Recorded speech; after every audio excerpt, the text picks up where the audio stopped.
Hello everyone and welcome to the channel. So it's been a bit quiet lately, it has to be said. Not much has been going on, so there haven't been a huge amount of releases yet, except on average you release a new gun every day. But other than that, it's been pretty quiet. And so as a result, I haven't had a great deal of content. Plus I've been playing Airsoft and working and messing with motorbikes and stuff like that. So sorry guys, I haven't been around much lately. But because of this content drought that I'm suffering, I thought I'd give you a bit of an update on the guns that I've been using this year, or the Airsoft replicas I've been going to games and actually playing with, and give you an idea, warts and all, of which ones have been good, and more importantly, which ones have been a little bit naughty. So without further ado, we're going to get on with this. Remember guys, if you like the content, you like this video, give us a thumbs up and remember to subscribe to help us out. And you can also check us out on Patreon. The link is below in the description. There are a few little extras on there. I hope to get some more very soon. And a few more how-tos if you like. Because YouTube gets really upset when I do the how to do this or how to do that when it comes to taking the guns apart, because they say no, that's showing people how to make their firearms dangerous. So we're going to do this in categories. So we're going to start with AEGs, or more importantly assault rifles. So basically your run of the garden everyday kind of get up and go Airsoft replica, the kind that you always sort of fall back and rely on, if you like. So yeah, so we'll start off with the first ones I was using was were released back into the wild after the 2020 fiasco of everything that's been going on. So we'll start off with the Spectre Arms SA-H20. Yes, that one. So here it is. Now you have probably seen, if you're interested in these, my video when I did the unboxing, and I think it's fair to say I didn't like it that much, and with good reason. It was a bit naughty. So I also did a follow-up video where we did an upgrade on it and got it working a bit better, and it worked a treat. But it didn't end there. So we took it out. It sounded a bit scratchy on the video. It was actually running really well, but we took it out, we started playing with it, and it was running really fantastically, to be honest. The TNT setup I'd got in here with the what hop did I use? I used the SHS hop unit. It was running fantastic. It was doing really well. I'd swapped out some of the furniture. It was doing a brilliant job. And the range and accuracy I'm getting out of this is ludicrous. It really was stupid. But then it started making a nasty noise in the middle of a game. It sounded horrific. I thought, yep, I know what's gone on there. The bottom of the motor grip screw had fallen out and vanished and done a runner. So we came back home, took it apart, went to put a replacement screw in the bottom. I realised that the plastic thread in the bottom of the grip had stripped. So the motor moving around, the vibration, whatever it is, it had made the plastic thread in the grip adjustment strip out, and it was scrap basically. In fact, I might have it round here. No, apparently I threw it away. So yeah, the thread stripped out, and that was the end of that. So I came back and I put a PTS stock on there. Now this is actually a real PTS stock.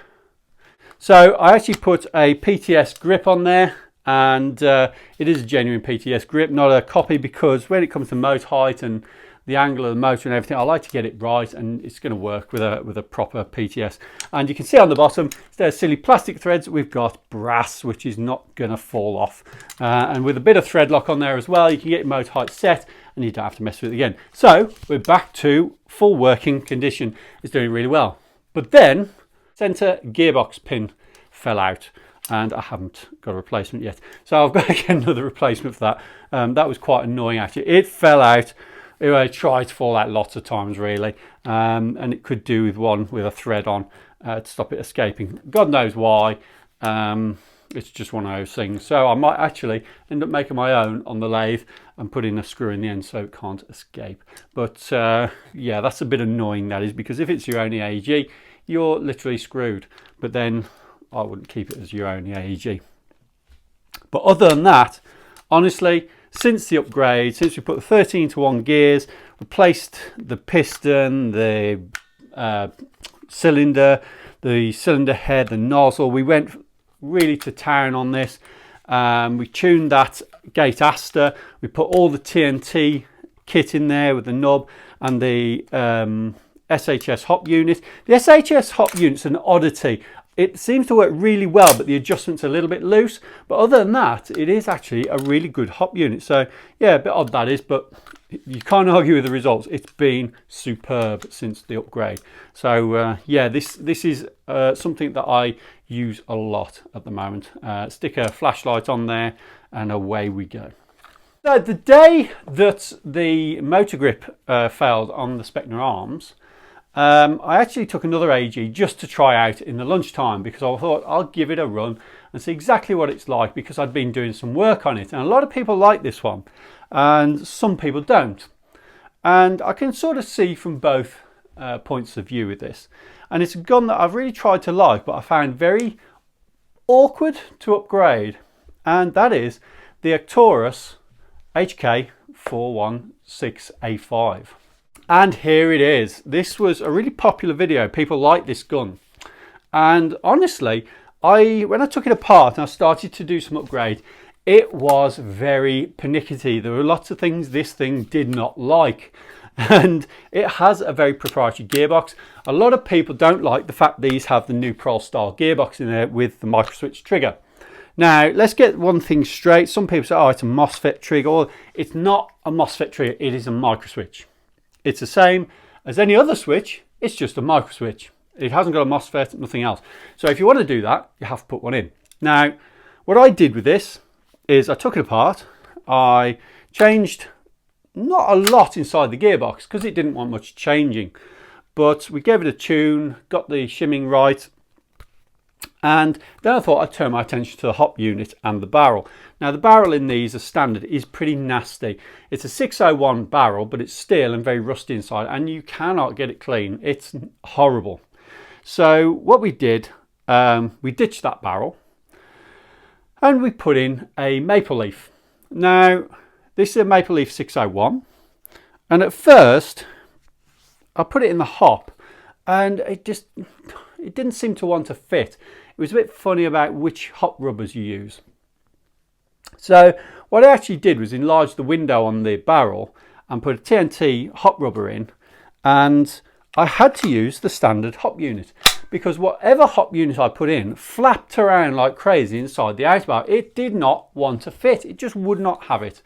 The only one that I can think might fit, and I say might because I've not tried it, but it looks very similar to the original hop, is a Modify or maybe a Lilacs hop unit to go in there, because it looks very similar.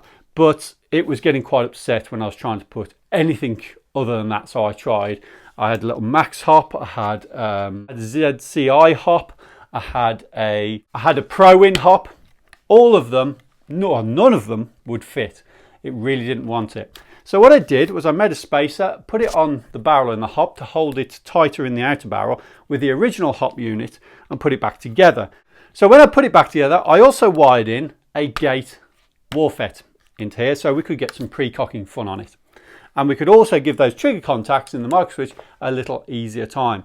The one thing with the MOSFET is it stops the bouncing on the trigger. So when you fire it, you get like this bang, splat, and you can hear something going on in there. And it's like it's going through an extra rotation. And it's the actual trigger switch playing up. So the MOSFET gets rid of all that, and it's sharp, and it's got a nice precock on that, and it's really nice. It cracks really well. Now, I was happy with that, but I still wasn't sure what kind of performance I was going to get out of it. So when I got to the game, the Spectre arms died. So I thought, right, let's get this out. We'll give it a shot. If I don't like it, I'll just do some sniping. And I got it out, and I didn't put it down for the rest of the day. What the hell had I done to this thing? It was insane how good it was. It was right up there, equally as good as the Spectre arms. I was getting stupid, straight, long shots out of this, and it was penetrated through bushes really well with .32 BBs, and I haven't quite worked out why. The only downside was it's actually putting so much hop on the BBs.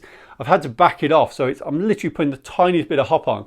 So then if you take a single shot and then you leave it for any amount of time, the BB starts to push past the rubber. So I have actually got to shave down the nub on this. So I'll reduce the amount of hop that the nub is applying, which will mean I'll be able to put more hop on technically and stop that sort of pre-feeding going on. But yeah, I was so taken aback by how good this was and how well it was firing. And the amount of people sort of said, what are you actually using there? Thinking it was a Tokyo Marui or something, because it was just working. It was just stupidly long shots. And God knows. I think I must have spilt some fairy dust on it or something, because it's way, way better than it should be. And if you said to somebody, I'm using a gun with a new Pro gearbox and it's amazing, they'd probably tell you to go away. But yeah, it works.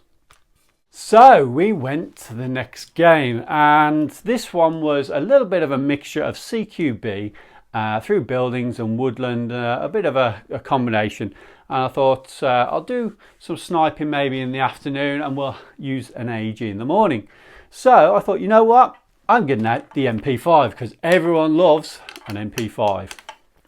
So you'll have seen, if you've been watching my reviews, that I did the CES A5 from ICS. I even got an MP5 sling for it, and which you've got to really, haven't you? And it even locks in. It's absolutely great. I love it. So I went out with high hopes for this. I was really looking forward to using it, and I went out. It was working so well. It felt great. It was doing its 3 shots, single shot, full auto. Everything was going perfect with it. And I thought, you know what, it was pretty accurate. Okay, it wasn't to the standard of some of my other upgraded guns, but it was pretty good. And certainly good enough for CQB.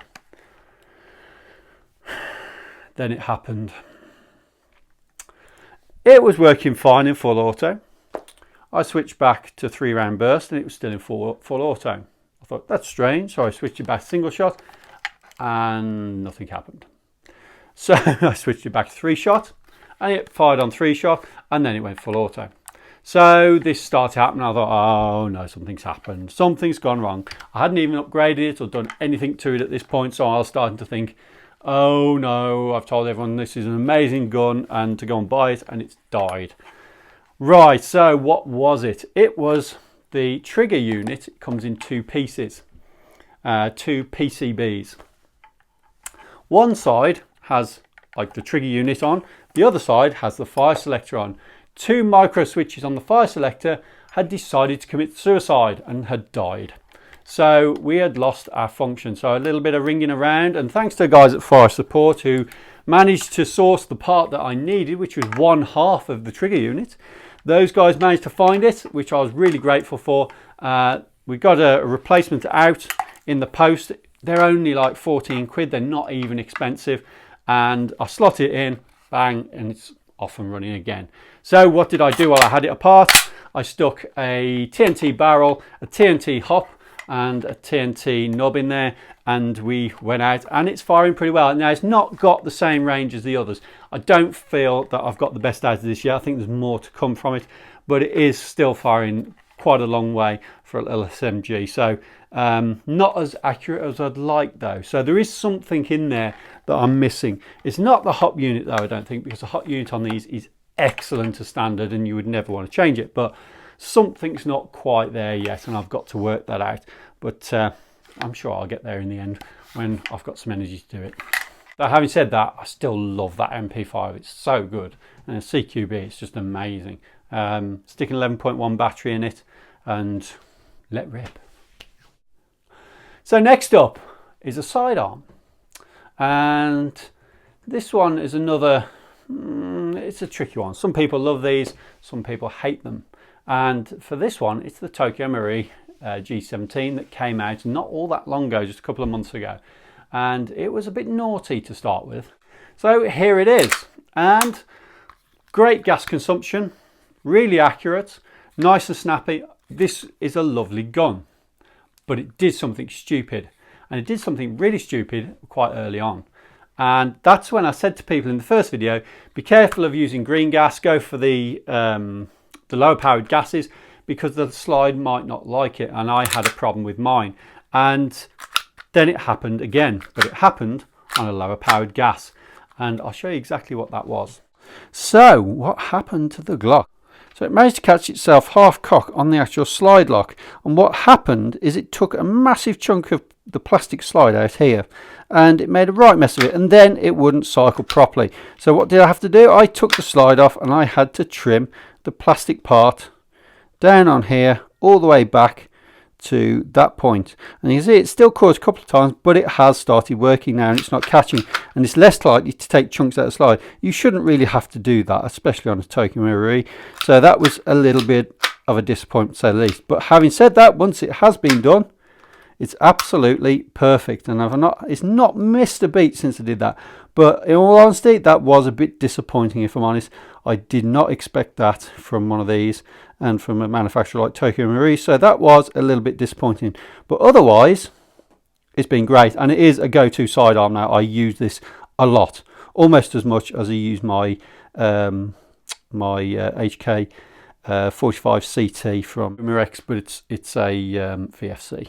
So that became one of my trusty sidearms.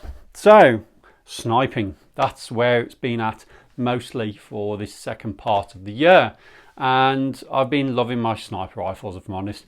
I have been using my MP7 from Tokyo Marie. This thing is epic. It has not missed a beat. It literally hasn't missed a beat. This has been so good, so reliable, so effective. I've had some really fun kills, especially in buildings where people don't hear you come in and you start firing off this thing, and I was like, what the hell is that? The noise out of it's just fantastic. It makes such a crack and it's got a real kick, and everyone's like, whoa, bloody hell, get your head down. So yeah, I love this thing so much. It's been so good. I literally cannot fault this at all. It's one of my favorite guns of all time, and yeah, it's done the business 110%. Honestly, one of the best airsoft guns you can buy. Gas MP7 from Tokyo Marie. It just works. It's just so good, and it fires way further than it has any right to, and way straighter than it has any right to. I really enjoyed this. Buy one. So the rest of the time, as I say, I've been sniping. So I don't think it's any secret which ones I've probably been using. So I actually currently have 4 sniper rifles, one of which I don't use at all because it's old and silly. Then I have the ASO2, which I really don't use much anymore either. And then I have the SSG10, which hasn't got much of the SSG10 left. And obviously the Silverback SRS. So this was the first one. The Novridge SSG10, or to anyone else, a VSR10 clone with some bits on it. I still say if you're in the market for a sniper rifle out the box and you're terrified of tech and you really don't want to do it, then you're still going to be hard pushed to find something for the same price that's better. They're a little bit pricey, and if you can do the work yourself, you can do it a little bit cheaper as well. But what have I done to this? Well, like I say, there's not much of the original left. Parts of the original are the stock, the cylinder and piston, and the outer barrel, although I have changed the outer barrel because I've got a straight groove one instead of the spirally one because I'm not keen on it. And yeah, that's about it. The actual receiver's changed. I've got this rail on the top from Maple Leaf. The trigger box, that's the same. The inner barrel's changed, the hop unit's changed, the nub's changed, obviously the rubber's changed along with them. So we've got an Action Army 601 inner barrel in there. We've got the Action Army hop unit, not that you can see it, and I'll put that back. But what have we got with this? Well, a super smooth sniper rifle. It's improved tenfold. The air seal is amazing in it. The accuracy, the long range, using 0.45s, you can go up to 0.48s and it's still happy. You can overhop like crazy. The TDC on the top from Gunsmithy is an absolutely amazing piece of kit. I have to say, I made such a good job of fitting that you'd think it was built into it. It doesn't actually look like it was fitted on afterwards. So I'm going to give myself a pat on the back for that one, because that looks epic. It looks like it's welded on there. It's actually just glued. But yeah, I'm happy with that. But yeah, honestly, the pull on it is so silky smooth. It's ludicrous. You can do, you know, it's just perfect. And I'm really happy with it. The downside is it weighs a ton, or that may be something to do with the giant scope, but it is a heavy gun. But I've had so much fun with this. The only downside are the people who get upset and don't call it hits, really. So no, I've had a lot of fun with this. A brilliant piece of kit. Yeah, it's not what comes out the box, but part of the upgrading's, you know, for me, is part of the fun. And yeah, this isn't going anywhere anytime soon. So if you want it, you can't have it. Then, just as I'd finished upgrading my SSG10, along came the SRS. Well, this again has been a game changer. It really has. This thing is truly awesome. Is it a lot better accuracy and distance wise than the SSG10 in the form that it's in now? So standard, yes. In the form that mine's in now, no, they're about equal. This obviously has got the TNT hop unit, it's got the TNT nub and the TNT barrel, and it is fantastic. The only thing that I've done to this modification wise, other than the hop unit and the barrel obviously, is the spring, and I did a little job to make this come back a bit smoother because it was a little bit grindy. So what we did, we put a rolled up piece of very thin aluminium down the center of the spring just to stop it twisting and bucking around when you pull the bolt back. It just keeps it a little bit more straight and you get a much smoother bolt pull. And this thing is, again, truly awesome. And you can see how smooth that bolt pull is. It's so nice. And when you put it back, seat it back into the hop unit, you can feel the nozzle actually pushing to the hop, and it just gets a lovely seal. Somebody said the other day that they didn't like the plastic trigger on these. I'm not sure about anyone else's, but mine's metal. It's not actually plastic, so just bear that in mind, guys. It isn't a plastic trigger from my experience. If they've changed that, I don't know, but please let me know in the comments, because yeah, that's metal. It's lightweight, it's short, and it's fantastic to use. This really is a game changer in airsoft sniping for me. Anyway, the only downside to this is sometimes when it's hanging off your sling, I was out in a game, so I picked it up and I thought, oh, the butt's disappeared. Fortunately, it'd come off right next to my foot, so I was able to pick it up. Somehow, I have no idea how, but the butt pad came off and fell on the floor. It hasn't happened again since, but it's worth mentioning. I can't think of anything else it did wrong, other than the fact the hop unit can be so difficult to actually adjust sometimes, quite stiff, that it'll take chunks out your nails. So very often you need, that's the one thing that is annoying, is you tend to need a little tool or something to change a hop, because it can be really stiff and difficult to get in there to actually adjust. And that's a pain in the butt, if I'm honest.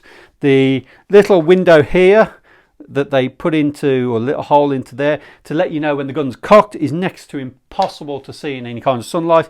You look in there to see if it is cocked, and you're like, is it cocked? You know, when you've been walking around with it for a while, you cannot see. So I tend not to cock it unless I'm ready to fire, because you'll all the amount of times in a game I've gone, is that cocked? No, it's not cocked. Oh yeah, it is, and I've just fed a second BB into the chamber. So, or you have to pull it back, take the mag out, empty the BBs out, yeah, that is not a stealthy or efficient way to play airsoft, so don't do it.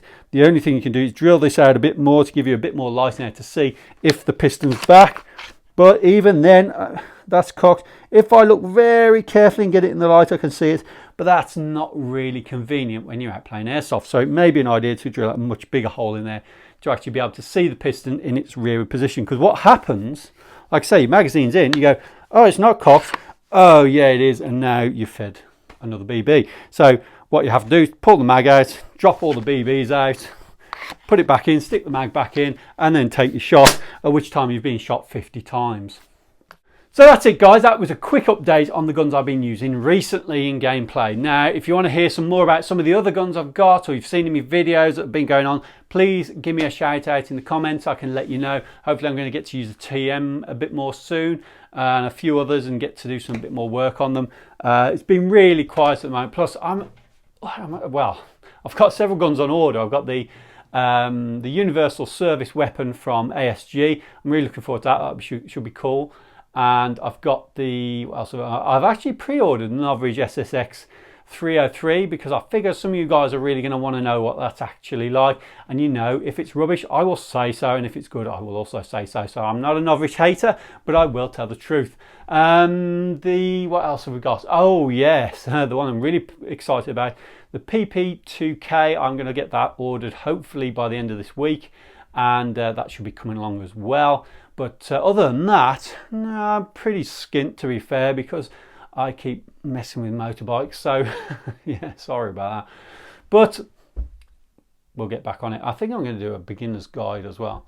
Most of you guys probably aren't interested in that because if you're watching this, you're probably already playing. But yeah, we'll put something out for the new players as well. So thanks for watching, guys. Hope you enjoyed the video.